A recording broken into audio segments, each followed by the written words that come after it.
ndi wano ng'omukungubazi era nga mukwano gw'omugenzi Honorable Kato. Kato abadde mukwano gwange nnyo nnyini ddala. Si byakumwagala ng'amaze okuva mu bulamu. Buli bwe mbadde nsanga Kato mbadde mujjukiza nti Kato nkwagala nnyo. Kato afudde akimanyi nti alina mukwano gwe gwe bayita kamera. Nja banyumizaayo emboozi yange ejja kuba nnyimpi nnyo. Omulundi gwange ogwasooka nga naakajja mu paalamenti ya 10 nafuna omukisa n'entambulako ne Honorable Kato Lubwama ne Honorable Medi Nsereko wamu ne Honorable Zake Francis. Twali abantu 4 twali tugenze mu Amerika. Bwe mwali omulundi gwange ogusooka nze okulinnya ku nnyonyi saalinnya nga mubaka wa paalamenti naye Medi Nsereko eyansasulira tiketi okugenda mu Amerika. Bwe twatuuka mu nnyonyi nze natuula mu business class nali sirinnyangako ku nnyonyi. Bwe tutuuka eyo ne batuwa ebyokulya. Bwe tumala okulya ebyokulya ne ŋŋamba Honorable Kato Lubwama nti Kato olwo $1 ziri mmeka tetugenda okusasula. Kato Lubwama yanziramu n'aseka n'agamba laba akasiru okuva e Budaka. N'aŋŋamba tolina ky'ogenda kusasula, omukulu amaze okusasula. Ati nze nagendera kwani ku Medi Nsereko, omukulu amaze okusasula. Tiketi eno yeekweyimirira togenda kusasula. Ne ŋŋamba weebale nnyo. Olugendo lwaffe tuba tutuuka mu Amerika. Kato n'aŋŋamba naye ffe tugenda kuleka wano, ŋŋenda California, ŋŋenda kulaba ku bantu bange. Ne mugamba sebe bwe mukoze nti ne bandeke Boston baba bafuluma hotel. Ne ŋŋamba naye Kato kati wano nyambale ki? Nagaa tewayiseeko na bino. Ne mugamba Kato Lubwama amagulu gange singa oba ogalabyeko naawe oyinza okunsaasira. N'ogamba naye Katonda mu magulu gonna Pamela lwaki wamuwaago? Ne tuseka. N'aŋŋamba naye gagange wali ogalabyeko. Kato yayingira mu ruumu ye n'avaayo ng'ayambadde empale ennyimpi. Bannange natya. Nze yali atya amakulu gange n'addamu ssuubi. Ne neebaza Katonda nti bannange obaago geeka Kato, Katonda wange weebale nnyo.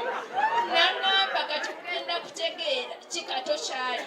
Ogenda kutegeera obulamu tekitegeeza. Ffe tugenze kamale n'okuteekako sepewa yange n'agiteekako n'agenda.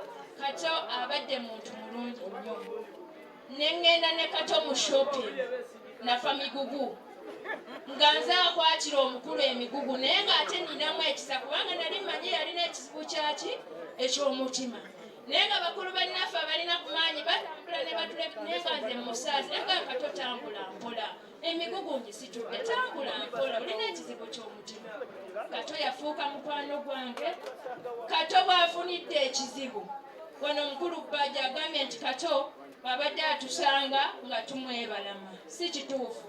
Tubaddewo tuyimiridde ne Kato Lubwama. Bw'abeeredde ettaki nali omu ne Honorable Cissy ffenna abali wano twasondera mukwano waffe naye nga tumwagala mu bulamu. Tetwagala kujja wano ku muzindaalo kwogera naye nga tetubadde naye mu bulamu. Kato ogenze okimanyi nti mbadde nkwagala nnyo. Newankubadde ogenze nja kusigala nga nkwagala era nkimanyi okimanyi nkwagala. Ani n'abaana famire yonna n'abantu bonna badde baagala Kato. Bannange tunyoleddwa wamu nammwe. Tusaba Mukama Katonda abagumye. Singa nze nga Pamela mbadde n'obuyinza nandisabye Katonda nazza Kato naye ndi muntu nga mmwe tekisoboka. Kato Lubwama wumula mirembe Katonda abagumye.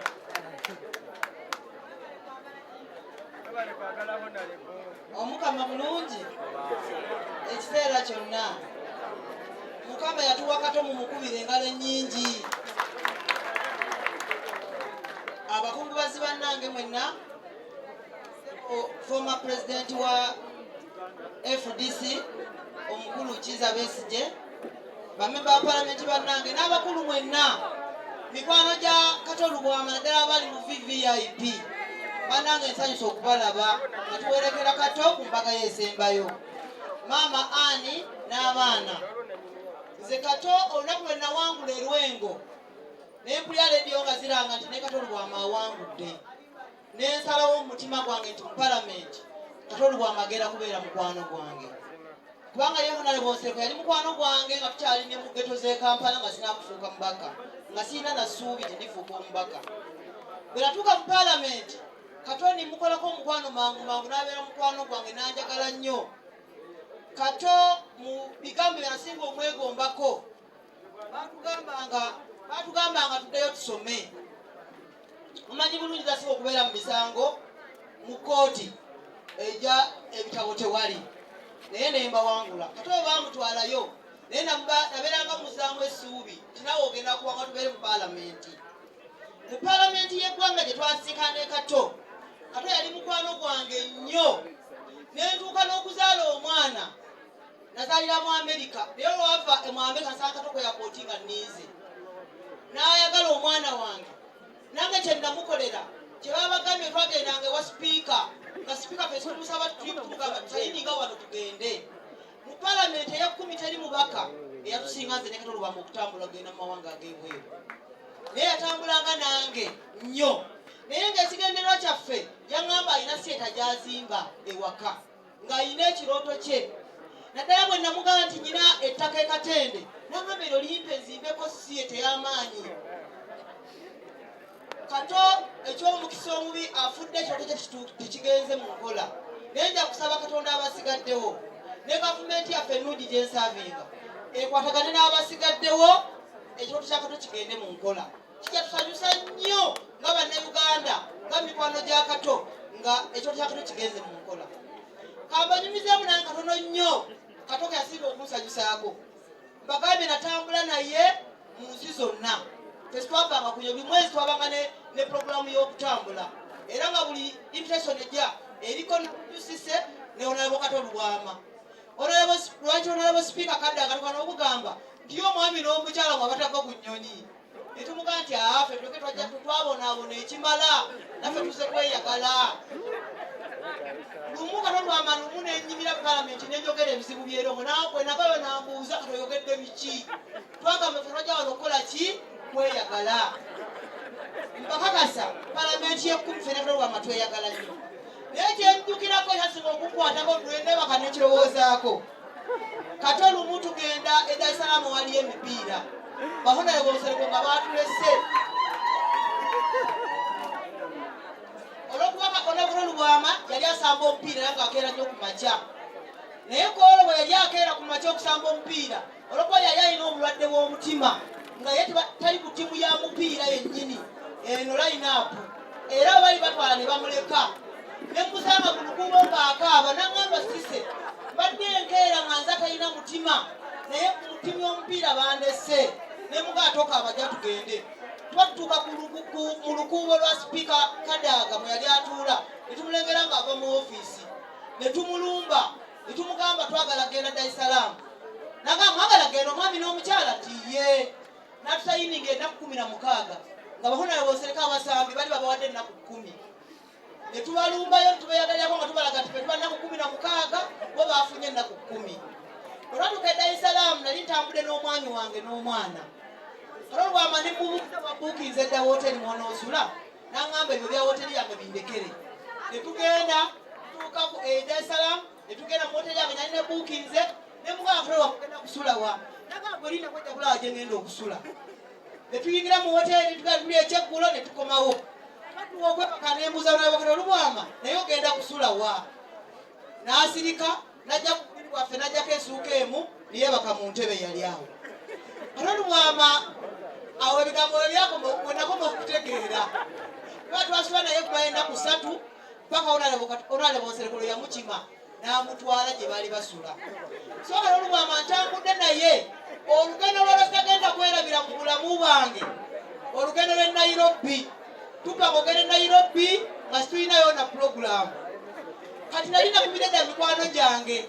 Kumbe mikwano gyange gye nakubidde bakwano ba Meya Nsonko ow'e Nairobi, bakwano ba ow'ekitiibwa Raila Odinga.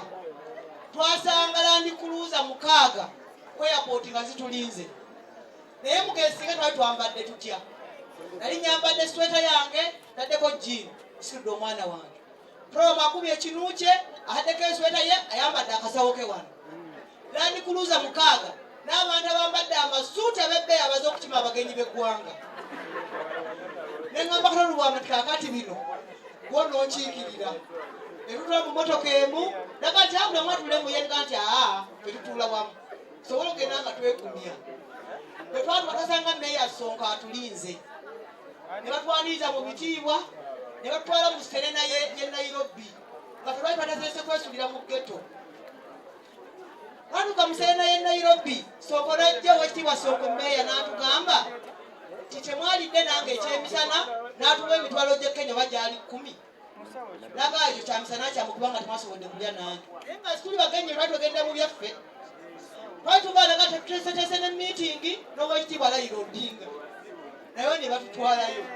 Naye nga mbuuza Kato tugenda kwogerayo biki? So kati abadde musajja mugumu. Naye mu byonna abadde abeeranga ngamba nga bwe tutambula mu ngendo zaffe. Ngabeera ngamba naye Cissy nze nazaalibwa kubonaabona mazima. Olaba neno gye tulaga naye ombonyaabonya n'osituza akaanako. Ne wemma tajja bitundu bya muzannyo ze bampa bya kubonaabona. Naye Kato tugenda musubwa, nze ngenda musubwa. Ona Pamela nga bw'abategeeza bwe bantegeeza Conrad yankubira. Ne bantegeeza nti Kato Lubwama alitta balisitaaka. Era nga bw'abagambye yali yatugamba dda nti ffe yaŋŋamba gwe Cissy nja kukola omuzannyo nga gw'ekikazikazi ekibeerawo ekimanyira buli muntu. Yali yanjikiriza obukalukalu n'okulumba buli muntu. Twalumbanga buli muntu nga sipiika bwe yabagambye. Ne tumugamba gwetasereza Kato Lubwama. Era abantu baatuwa ssente Lubwama nasobola okujjanjaba ettake n'akomawo mu ggwanga. Neebaza Julius, neebaza ne Conrad ne maama okuba mubeereddewo Kato. Neebaza ab'ebyemizannyo bannakatemba. Neebaza abantu mwenna Kato atusise watali agenda kuvaawo kubanga talinga yatumobilizinga bannange mujje. Kato abadde muntu waffe, abadde musanyusa, abadde awummuza emitima gy'abantu. Nsaba Katonda omwoyo gwa Kato aguwummuze emirembe. Ate n'abasigaddewo Mukama abagumye. Amannya nze Namujju Dionisia omubaka omukyalo w'Erweru.